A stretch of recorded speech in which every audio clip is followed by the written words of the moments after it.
What? What do you want? I screamed while stepping back in caution. His footsteps picked up behind me. "You made Labubu sad," he called out. I didn't waste a second more. I turned and started sprinting. I could hear him chasing me. His steps weren't even footsteps anymore.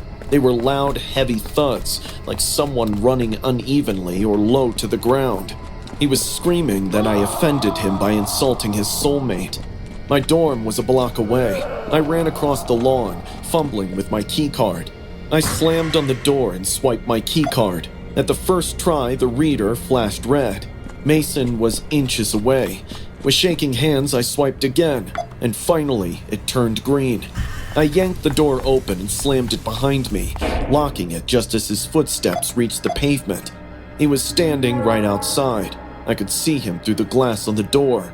His breathing was heavy and ragged. His face was blank, but his eyes looked evil. He leaned close to the door and whispered, "You made Labubu sad. You shouldn't have." I backed away, heart thudding. I grabbed my phone and called campus security. They arrived 10 minutes later, but Mason had left by then. I complained to the authority who checked on him, but that freak lied to their face, saying he never even met me. Since there was no evidence, no actions were taken against him. I thought maybe that would be the end of it. The next day at around 3 a.m. in the morning, I heard something slide across the floor. I sat up. There was an envelope on the ground. Someone had pushed it under my door.